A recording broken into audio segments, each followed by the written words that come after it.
Welcome to English learning classes. और अभी हम फ्यूचर टेंस की बातें कर रहे हैं। फ्यूचर टेंस में अभी हम फ्यूचर कंटिन्यूअस टेंस का डिस्कशन करेंगे। फ्यूचर कंटिन्यूअस टेंस है present continuous tense, future continuous tense, present continuous tense, past continuous tense, future continuous tense. इनका नेचर एक जैसा है। एक्जुलरीज वर्ब में थोड़ा फर्क पड़ेगा, मेन वर्ब सेम रहेगा। देखते हैं कैसे।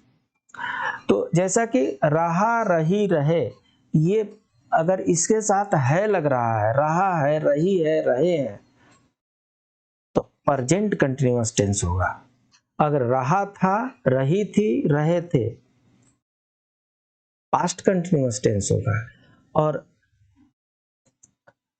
रहेगा, रहेगी, रहेंगे, अगर ये हो तो ये फ्यूचर कंटिन्यूअस टेंस है। पहचानने का सबसे आसान तरीका, आपको अगर टेंस चेंज करना है तो सबसे पहले आपको उसकी पहचान तो करनी ही पड़ेगी। इस काल में ऐसे कार्य को प्रकट करते हैं जो भविष्य में आरंभ होगा और जिसके समाप्त होने के बारे में कुछ नहीं कहना है। इसके लिए हम शैल, विल के बाद बी शब्द का प्रयोग वर्ब प्लस आईएनजी का रूप करके करते हैं। जैसे मैं जनवरी तक यहाँ रहूंगा, तो यहाँ पर क्या कर रहा है, शैल और विल का कंफ्यूजन दूर करने के लिए यहाँ पर इसका एब्रिविएटेड फॉर्म यूज हो रहा है।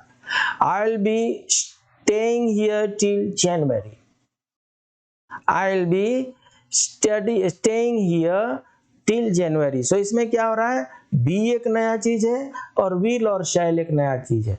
बाकी सब यहाँ पर एज इट इज आपने जो भी प्रेजेंट कंटिन्यूअस में पढ़ा हो, पास्ट कंटिन्यूअस में पढ़ा हो, मिलता जुलता है।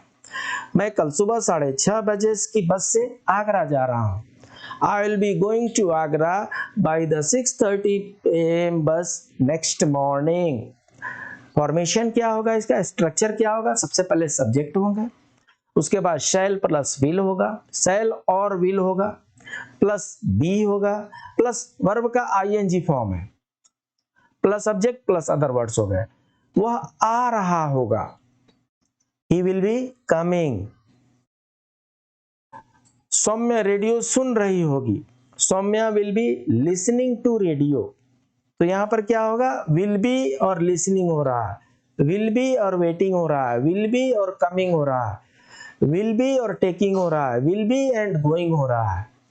ये फ्यूचर कंटिन्यूअस टेंस का नेचर है। जब निगेटिव बनाना होगा तो क्या करेंगे, इसमें शैल विल के बाद से नॉट लगा देंगे। सीधी सी बात है, he will not be coming, Srishti will not be waiting, Saumya will not be listening. So हम क्या कर रहे हैं, विल और शैल के बाद से नॉट लगा देंगे, निगेटिव हो जाएगा। जब इंट्रोगेटिव बनाना है तो एज इट इज सेंटेंस से पहले सबसे पहले शैल और विल को बाहर निकालेंगे। अगर इतने से काम चल जाता है तो अच्छी बात है। जैसे देखिए, विल आई बी गोइंग, यहाँ पर क्या मैं जा रहा होऊंगा। जितने भी क्वेश्चन है जिसका आंसर यस और नो में निकलता है, उसमें सिर्फ आपको विल और शैल बाहर निकालना है, वाक्य के शुरू में रख देना है। और जो बड़े क्वेश्चन होते हैं, लेंदी क्वेश्चन होते हैं, जिनका आंसर सिर्फ यस और नो में नहीं हो सकता, उनके लिए विल से पहले वाई भी लगाना पड़ेगा। Why will Srishti be waiting for you. Interrogative with negative, इसमें क्या करेंगे, इंट्रोगेटिव का फॉर्म एज इट इज रहेगा और सब्जेक्ट के बाद नॉट हो जाएगा। तो इस तरीके से जैसे जैसे आप प्रेजेंट टेंस से फ्यूचर टेंस की तरफ बढ़ रहे हैं, फ्यूचर टेंस से प्रेजेंट टेंस से पास्ट टेंस की तरफ बढ़ रहे हैं, पास्ट टेंस से फ्यूचर टेंस की तरफ बढ़ रहे हैं, वैसे वैसे आपकी समझ भी बढ़नी चाहिए।